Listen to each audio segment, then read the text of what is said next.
50 प्रश्न आपका यहाँ पर कंप्लीट हो गया। 51 प्रश्न यहाँ से शुरू है। निम्न में से किस शहर में लाइट हाउस परियोजना का क्रियान्वयन नहीं हुआ है? ऑप्शन आपके सामने है। यहाँ पर आपका राइट आंसर क्या है आप लोग बताइए। देखिए दोस्तों यहाँ पर आपका डी ऑप्शन राइट हो जाएगा पटना। पटना शहर में लाइट हाउस परियोजना का क्रियान्वयन नहीं हुआ है। बाकी सभी यहाँ पर जो शहर लिखे हैं अगरतला, रांची, चेन्नई में लाइट हाउस परियोजना का क्रियान्वयन हुआ है। डी ऑप्शन आपका यहाँ पर राइट हो जाएगा। अगला प्रश्न है, अगले प्रश्न का जवाब दीजिए। कौन सी भारतीय दूरसंचार कंपनी विश्व की 5वीं सबसे मजबूत ब्रांड कंपनी है? आपको यह बताना है। इसका आंसर क्या है आप लोग जल्दी से कमेंट बॉक्स में बताइए। इसका आंसर हो जाएगा दोस्तों ए ऑप्शन रिलायंस जियो। क्या है? ए ऑप्शन रिलायंस जियो। ये विश्व की 5वीं सबसे मजबूत ब्रांड है। ए ऑप्शन आपका यहाँ पर राइट हो जाएगा। अगला प्रश्न है, बोल्ड परियोजना हाल ही में भारत के किस राज्य में शुरू की गई है? ऑप्शन आपके सामने है। यहाँ पर आपका राइट आंसर क्या हो जाएगा आप लोग बताइए। देखिए दोस्तों बोल्ड परियोजना हाल ही में राजस्थान राज्य में शुरू की गई है, इसलिए ए ऑप्शन आपका यहाँ पर राइट हो जाएगा। ए ऑप्शन आप मिलान करेंगे कमेंट बॉक्स में, आप लोग बताते चलिए आपका सही आंसर क्या है। तो यहाँ पर आपका ए ऑप्शन बिल्कुल राइट हो जाएगा। अगला प्रश्न है दोस्तों, संयुक्त राष्ट्र की कोवैक्स योजना के अंतर्गत कोविड-19 की मुफ्त वैक्सीन पाने वाला पहला देश कौन सा है? आपको यह बताना है। ऑप्शन आपके सामने है, आप लोग जल्दी से इसका आंसर कमेंट बॉक्स में बताइए। तो देखिए दोस्तों यहाँ पर आपका राइट आंसर हो जाएगा ए ऑप्शन घाना। संयुक्त राष्ट्र की कोवैक्स योजना के अंतर्गत कोविड-19 की मुफ्त वैक्सीन पाने वाला पहला देश घाना है। ए ऑप्शन आपका यहाँ पर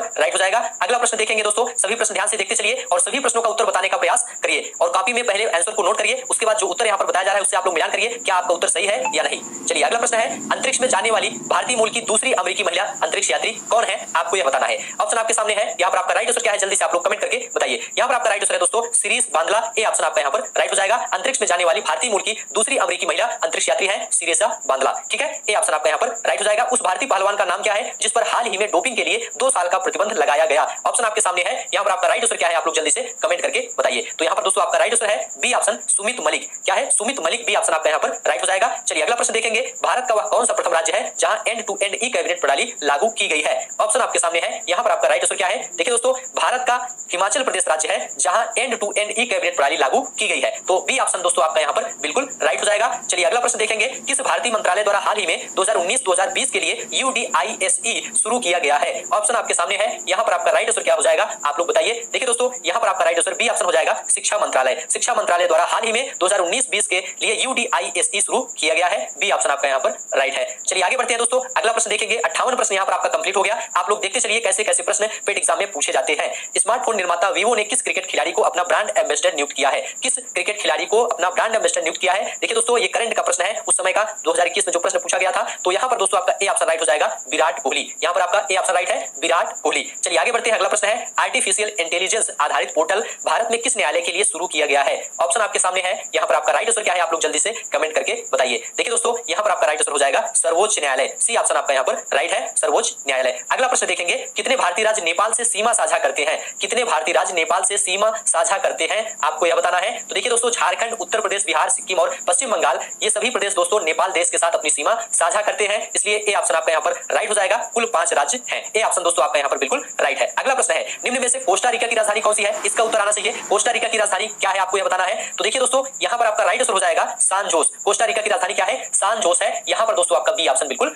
राइट हो जाएगा। बीजिंग दोस्तों ये चीन की राजधानी है और दिल्ली ये भारत की राजधानी है और ढाका ये बांग्लादेश की राजधानी है, इसे भी आप लोग ध्यान रखिएगा। अगला प्रश्न देखेंगे अब। अगला प्रश्न है दोस्तों, केंद्र शासित प्रदेश लक्षद्वीप की आधिकारिक भाषा निम्न में से क्या है? आप लोग जल्दी से कमेंट करके बताइए इसका जवाब क्या है। देखिए दोस्तों केंद्र शासित प्रदेश लक्षद्वीप की आधिकारिक भाषा मलयालम है, इसलिए बी ऑप्शन आपका यहाँ पर राइट हो जाएगा। चलिए आगे बढ़ते हैं, अगला प्रश्न है, भारत के संविधान के अनुसार लोकसभा के सदस्यों की अधिकतम संख्या क्या है? आप लोग जल्दी से कमेंट करके बताइए भारत के संविधान के अनुसार लोकसभा के सदस्यों की अधिकतम संख्या। दोस्तों यहाँ पर आपका डी ऑप्शन राइट हो जाएगा 552 है। 552 है लोकसभा के सदस्यों की अधिकतम संख्या भारत के संविधान के अनुसार। अगला प्रश्न है दोस्तों, हिंदी दिवस कब मनाया जाता है? यहाँ पर आपका राइट आंसर क्या है आप लोग जल्दी से कमेंट करके बताइए। देखिए दोस्तों हिंदी दिवस 14 सितंबर को मनाया जाता है। कब मनाया जाता है? 14 सितंबर को हिंदी दिवस मनाया जाता है, इसे आप लोग ध्यान रखिएगा। और दोस्तों विश्व हिंदी दिवस 10 जनवरी को मनाया जाता है, इसे भी आप लोग ध्यान रखिएगा। विश्व हिंदी दिवस आपसे पूछे तो 10 जनवरी बताइएगा, केवल हिंदी दिवस पूछे तो 14 सितंबर बताइएगा। ए ऑप्शन आपका यहाँ पर राइट है। अगला प्रश्न है, इनमें से कौन सा देश सार्क का सदस्य नहीं है? आप लोग देखिए कैसे कैसे प्रश्न पेट एग्जाम में पूछे जाते हैं, इसी प्रकार से आपको तैयारी करना है। इनमें से कौन सा देश सार्क का सदस्य नहीं है आपको यह बताना है। तो देखिए दोस्तों सार्क की स्थापना 1985 में हुई थी और इसके सदस्य थे बांग्लादेश, भूटान, भारत, मालदीव, नेपाल, पाकिस्तान, श्रीलंका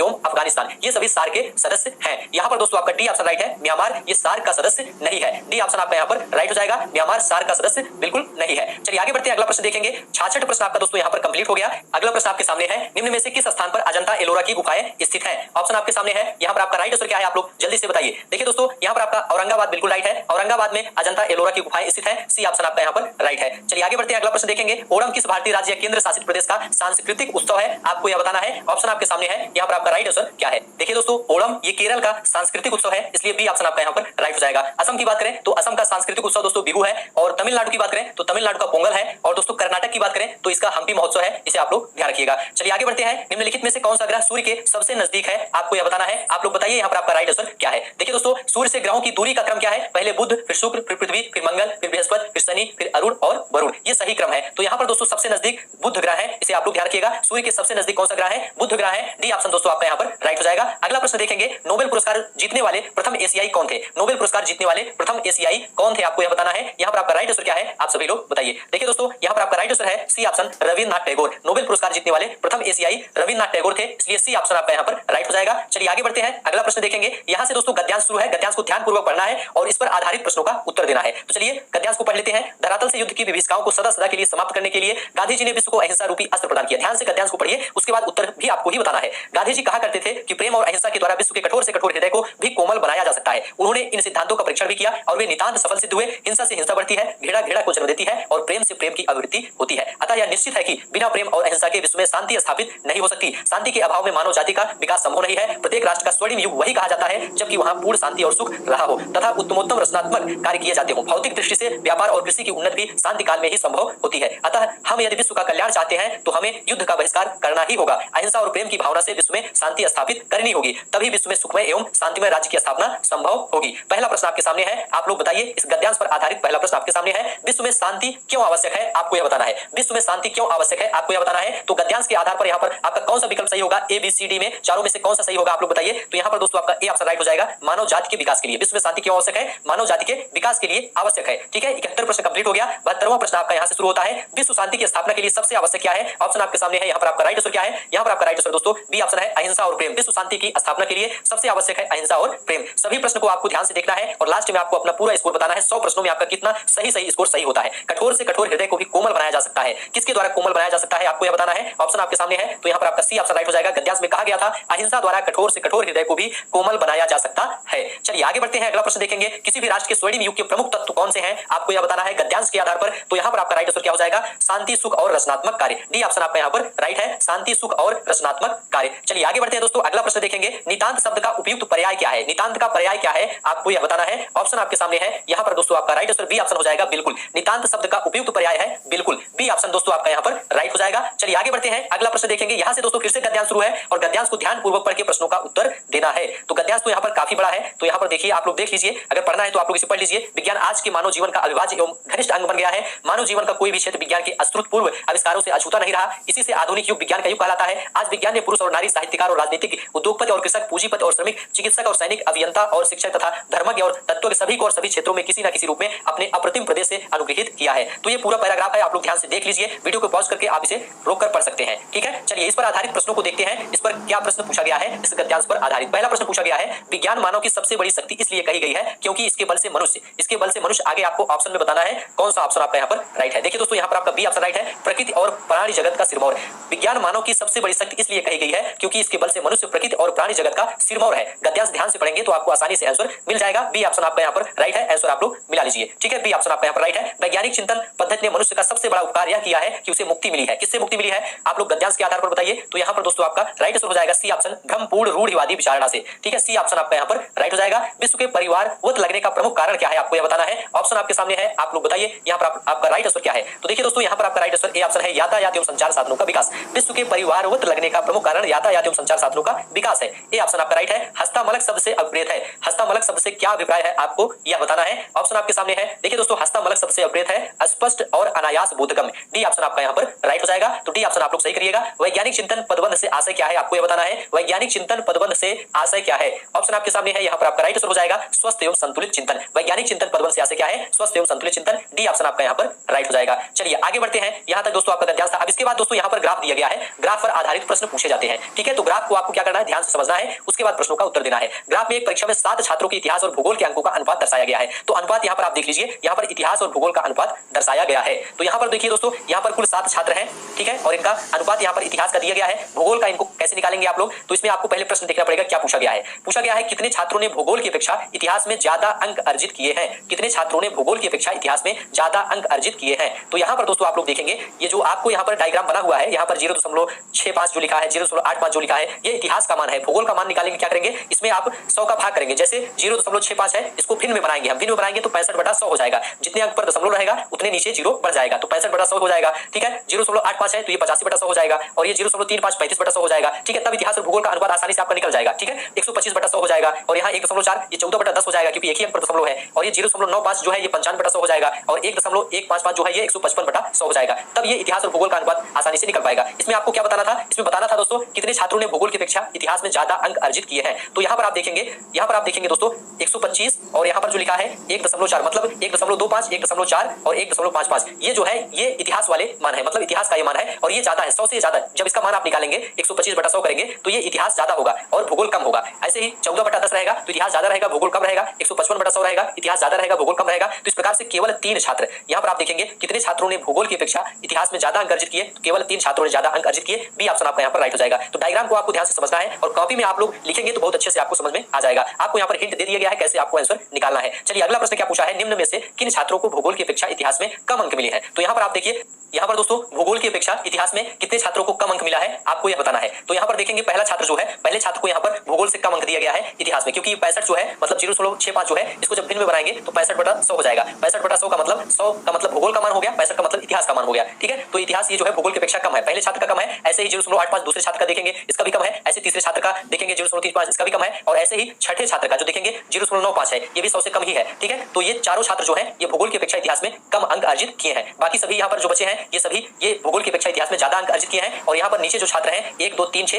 ये भूगोल की अपेक्षा इतिहास में कम अंक अर्जित किए हैं, इसलिए आपका यहाँ पर बी ऑप्शन राइट हो जाएगा 1 2 3 6। चलिए आगे बढ़ते हैं, डायग्राम के माध्यम से आप आसानी से सॉल्व कर सकते हैं। अगला प्रश्न देखेंगे दोस्तों, भूगोल में छात्र 3 से 4 के मध्य अंक की प्रतिशत बढ़त है। तो यहाँ पर दोस्तों आंकड़े अपर्याप्त है, इसलिए डी ऑप्शन आपका यहाँ पर राइट हो जाएगा। अगला प्रश्न देखेंगे, इतिहास भूगोल के अधिकतम अनुपात और न्यूनतम अनुपात का अंतर आपको बताना है। अधिकतम अनुपात और न्यूनतम अनुपात का अंतर, तो डायग्राम में देखेंगे आपका अधिकतम क्या है 1.55 है, और न्यूनतम है 0.35। इन दोनों का माइनस कर देंगे तो आपका आंसर आ जाएगा। माइनस आप लोग करिए, दोनों का माइनस करेंगे तो कितना हो जाएगा, माइनस करेंगे दोस्तों तो आपका यहाँ पर डी ऑप्शन आ जाएगा 1.20। क्या हो जाएगा 1.20, डी ऑप्शन आपका यहाँ पर राइट हो जाएगा। चलिए अगला प्रश्न है, छात्र 4 को भूगोल में 60 अंक मिले, उसके इतिहास में कितने अंक है आपको ये बताना है। तो डायग्राम आप लोग पहले देख लीजिए, छात्र 4 को यहाँ पर कितना मान दिया गया है, 4 पर यहाँ पर 1.25 है। छात्र 4 कहाँ है, छात्र 4 ये है। ठीक है, और इसका मान यहाँ पर दिया है 1.25। इसको क्या करेंगे, भिन्न में बनाएंगे तो 125/100 हो जाएगा। क्या होगा, 125/100 को सरल करेंगे तो 5/4 आ जाएगा। क्या होगा, 5/4 आ जाएगा। और यहाँ पर क्या दिया है, यहाँ पर दिया है कि भूगोल में 60 अंक मिले हैं, तो क्या करेंगे 5/4 का 60 में गुणा कर देंगे, यानी 60 गुणे 5/4 कर देंगे तो आपका आंसर यहाँ पर 75 आ जाएगा। इस प्रकार से आसानी से इसे सॉल्व कर सकते हैं। फिर से यहाँ पर ग्राफ दिया गया है, ग्राफ का अध्ययन करके निम्नलिखित प्रश्नों के उत्तर आपको देना है। तो ग्राफ यहाँ पर दिया गया है, ग्राफ आप ध्यान से देख लीजिए, इसके बाद प्रश्नों का उत्तर आपको देना है। प्रश्न यहाँ पर पूछा गया है, कच्चे ऊन के उत्पादन में उच्चतम वृद्धि का वर्ष था। कच्चे ऊन के उत्पादन में उच्चतम वृद्धि का वर्ष क्या था आपको यह बताना है। देखिए दोस्तों, कच्चे ऊन के उत्पादन में उच्चतम वृद्धि का वर्ष 2016-17 है। सी ऑप्शन आपका यहाँ पर राइट है। यहाँ पर आप लोग देखेंगे 2016 में 53 था, 2017 में 65 हो गया। ये उच्चतम है, मतलब 65 में आप 53 माइनस करेंगे तो 12 मीट्रिक टन आएगा, जो कि सभी से उच्चतम वृद्धि दर है, यानी उच्चतम वृद्धि का वर्ष है। ठीक है, तो यहाँ पर आप देखेंगे सी ऑप्शन आपका राइट हो जाएगा 2016-17। चलिए अगला प्रश्न देखते हैं, पहले 4 वर्षों के उत्पादन की तुलना में अंतिम 4 वर्षों में कच्चे ऊन का उत्पादन प्रतिशत कितना बढ़ गया आपको यह बताना है। तो यहाँ पर आप लोग डायग्राम में देखिए, यहाँ पर क्या होगा, पहले 4 वर्षों का मतलब 56, 51, 53 और 65 को पहले जोड़ लेंगे, उसके बाद अंतिम 4 वर्षों का मतलब 76, 58, 68 और 73 इनको अलग से जोड़ लेंगे। तो इनको जब जोड़ेंगे, देखिए 56, 51, 53 और 65 को जब जोड़ेंगे तो आपका कितना आएगा, 225 आएगा, और 76, 58, 68 और 73 को जोड़ेंगे तो 275 आएगा। दोनों में प्रतिशत वृद्धि आप निकाल सकते हैं। प्रतिशत वृद्धि क्या करेंगे, 275 में 225 माइनस कर देंगे और बटा 225 गुणे 100 कर देंगे तो आपका 22.2% आ जाएगा। तो आंसर आपका यहाँ पर क्या हो जाएगा, 22.2% आपका यहाँ पर आंसर हो जाएगा। बी ऑप्शन आपका यहाँ पर राइट हो जाएगा। अगला प्रश्न है, 8 वर्षों के दौरान औसत उत्पादन था। तो 8 वर्षों के दौरान औसत उत्पादन क्या था आपको यह बताना है। तो डायग्राम में क्या करेंगे, पूरा 8 वर्ष है, सबको क्या करेंगे, सबको आपस में जोड़ लेंगे और क्या करेंगे 8 से भाग करेंगे। क्या करेंगे, सबको आपस में जोड़ लेना है, जो मान यहाँ पर पूरा दिया गया है। ठीक है, और इसको जोड़कर 8 से भाग कर देना है तो आपका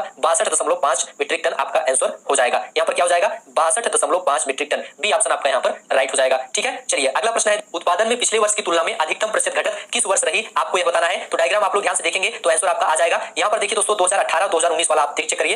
देखिए 76 में क्या करेंगे, 58 माइनस करेंगे तो सबसे ज्यादा प्रतिशत घटत इसी में आएगा, 2018 और 2019 में, इसलिए आपका यहाँ पर 2018 और 2019 बिल्कुल राइट हो जाएगा, ए ऑप्शन। डायग्राम के माध्यम से आप आसानी से आंसर निकालेंगे। 2014-15 में कच्चे ऊन का उत्पादन 2019-20 के उत्पादन का कितना था आपको यह बताना है। तो देखिए 2014-15 में कच्चे ऊन का उत्पादन कितना था आपको देखना पड़ेगा। तो यहाँ पर आप लोग देखिए 2014-15 कहां पर है आपको यहाँ पर देखना है, 2014 और 15 में देखिए यहाँ पर 51 है। 2014-15 में कच्चे ऊन का उत्पादन क्या है, 51 है, और 2019 और 20 में आपको देखना है। तो 2019 और 20 वाला ये है, 2019 और 20 में 68 है, ठीक है। कच्चे का उत्पादन कितना है? 68 है। तो क्या करेंगे 51/68 कर देंगे, तो इनको जब सरल कर देंगे तो 3/4 आ जाएगा। 51/68 करिए और इसको सरल करिए, सरल करेंगे तो क्या हो जाएगा? सरल करेंगे तो आपका यहाँ पर आंसर क्या हो जाएगा? 3/4 आपका यहाँ पर आंसर हो जाएगा, 3/4 भाग, मतलब डी ऑप्शन आपका यहाँ पर राइट हो जाएगा। 90 प्रश्न यहाँ तक कंप्लीट हो गया। 10 प्रश्न और आपका बचा है और ये दोस्तों 10 प्रश्न किस पर आधारित है? तालिका पर आधारित है। दी गई तालिका के आधार पर निम्नलिखित प्रश्नों के उत्तर दीजिए। 5 सेल्समैन द्वारा अर्जित वार्षिक कमीशन यहाँ पर दिया गया है और चार्ट दिया गया है। अब इस पर आधारित प्रश्न आपको बताना है। पहला है, किस वर्ष में सेल्समैन सी द्वारा अर्जित कमीशन पिछले वर्ष की तुलना में अधिकतम वृद्धि दर्शाता है?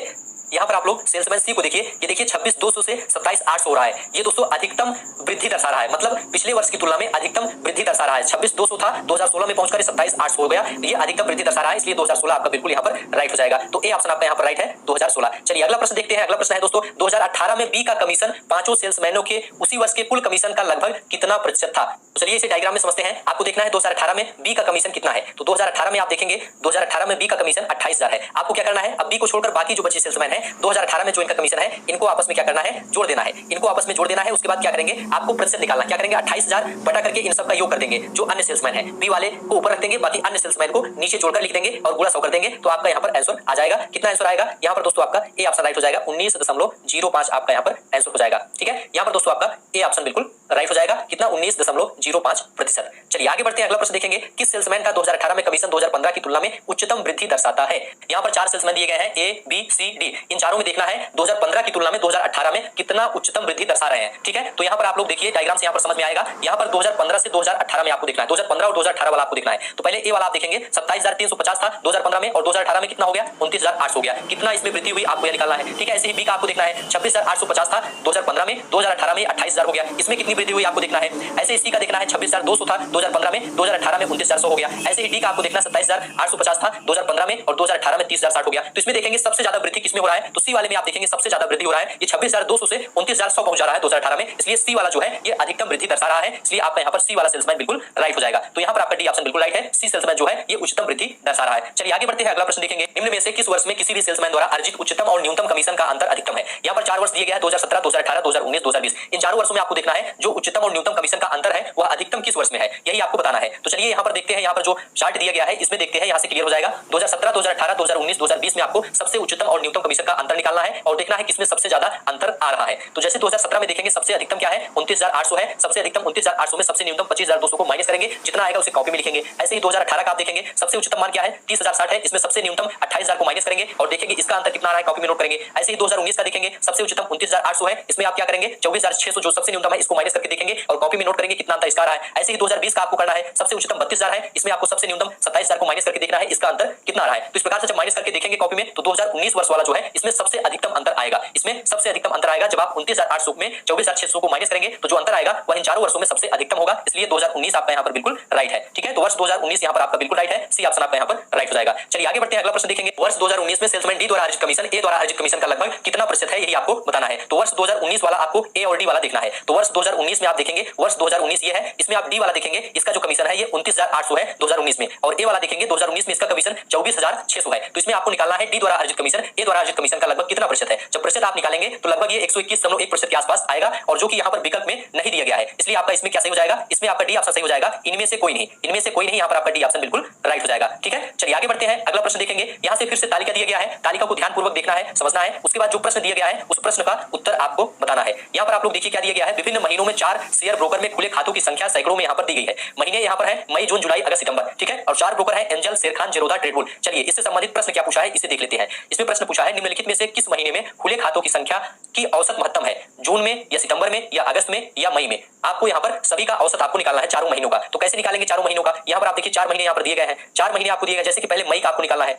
मई माह में खुले खातों का औसत आपको निकालना है। कैसे निकालेंगे, मई माह में देखिए 25, 22, 30 और 35 इनका योग करके 4 से भाग कर देंगे तो मई माह में खुले खातों का औसत आ जाएगा। ऐसे ही जून का औसत निकालना है, 28, 18, 45, 42 का योग करके 4 से भाग करिए। ऐसे ही अगस्त का निकालना है, 65, 30, 35 और 50 का योग करके 4 से भाग करिए। ऐसे ही सितंबर माह में खुले खातों का औसत निकालना है, 55, 45, 40 और 60 का योग करके 4 से भाग करना है। उसके बाद आप देखेंगे सबसे अधिकतम खाते किस माह में खुले हैं, मतलब सबसे अधिकतम औसत किसका आया है। तो आप देखेंगे सितंबर माह में जो खाते खुले हैं इसका जो औसत है ये सबसे अधिकतम आया आएगा इन महीनों की तुलना में, मतलब मई, जून और अगस्त की तुलना में सितंबर महीने में सबसे ज्यादा खाते खुले हैं। इसका औसत यहाँ पर निकालेंगे तो सितंबर माह का जो औसत है वह अधिकतम आएगा, इसलिए सितंबर माह आपका यहाँ पर बिल्कुल राइट हो जाएगा। ठीक है, तो यहाँ पर आपका क्या सही हो जाएगा, सितंबर माह बिल्कुल राइट हो जाएगा, बी ऑप्शन। ठीक है, चलिए अगला प्रश्न आप देखते हैं। अगस्त में खुले खातों की संख्या जून में खुले खातों की संख्या से लगभग कितने प्रतिशत कम या ज्यादा है। अगस्त में खुले खातों की संख्या जून में खुले खातों की संख्या से लगभग कितने प्रतिशत कम या ज्यादा थी, आपको यह बताना है। तो चलिए यहाँ पर देखते हैं, यहाँ पर तालिका से स्पष्ट हो जाएगा। यहाँ पर आपको बताना है अगस्त में खुले खातों की संख्या जून में खुले खातों की संख्या से लगभग कितने प्रतिशत कम या ज्यादा है। तो देखेंगे आप लोग अगस्त में खुले खातों की संख्या क्या है, अगस्त महीना ये है, इसमें खुले खातों की संख्या क्या है, 65, 30, 35, 50 ये है। इनका आप योग करेंगे, इनका आप योग करेंगे तो लगभग 180 आ जाएगा। ठीक है, ये अगस्त माह में खुले खातों की संख्या हो गई। उसके बाद जून माह में खुले खातों की संख्या देखेंगे 28, 18, 45 और 42 है, इनका योग करेंगे तो लगभग 133 आ जाएगा। फिर इन दोनों का प्रतिशत आपको निकाल देना है। 180 में 133 माइनस करके आप प्रतिशत निकालेंगे तो लगभग 35.3% आपका आंसर आ जाएगा। ठीक है, तो यहाँ पर दोस्तों आपका बी ऑप्शन बिल्कुल राइट हो जाएगा, 35.3%। ठीक है, चलिए अगला प्रश्न देखते हैं। मई से सितंबर तक एंजल में खुले खातों की संख्या से जीरोधा में खुले खातों की संख्या का अनुपात क्या है, आपको यह बताना है। तो यहाँ पर दोस्तों आपको अनुपात बताना है। तो चलिए यहाँ पर देखते हैं, चार्ट जो दिया गया है इसमें समझते हैं। यहाँ पर आपको मई से सितंबर तक एंजल में खुले खातों की संख्या पहले निकालना है। तो मई से सितंबर तक कहां, मई ये है, सितंबर ये है, इसमें आपको एंजल में खुले खातों की संख्या निकालना है। तो 25, 28, 35, 65, 55 इनका क्या करेंगे, योग कर देंगे। योग कर देंगे तो लगभग 208 आ जाएगा। ये मई से सितंबर तक एंजल में खुले खातों की संख्या आ जाएगी लगभग 208। इसके बाद क्या करना है, इसके बाद मई से सितंबर तक जीरोधा में, मई से सितंबर तक जीरोधा में आपको देखना है कितने खाते खुले हैं, 30, 45, 50, 35 और 40 इनका योग आपको कर देना है। इनका योग लगभग 200 आ जाएगा। फिर इनका अनुपात आपको निकालना है, मतलब 208 बटा 200 का अनुपात निकालेंगे तो लगभग 1.04 आपका आंसर आ जाएगा। डी ऑप्शन आपका यहाँ पर राइट हो जाएगा, 1.04। चलिए अगला प्रश्न है दोस्तों, किस शेयर ब्रोकर में खुले खातों की औसत संख्या महत्तम है। चार यहाँ पर शेयर ब्रोकर दिए गए हैं, एंजल, शेरखान, ट्रेडबुल और जीरोधा। इसमें आपको बताना है कि किस शेयर ब्रोकर में खुले खातों की औसत संख्या महत्तम है। तो चलिए चार्ट में देखते हैं, यहां से आपका स्पष्ट हो जाएगा। यहां पर देखेंगे दोस्तों,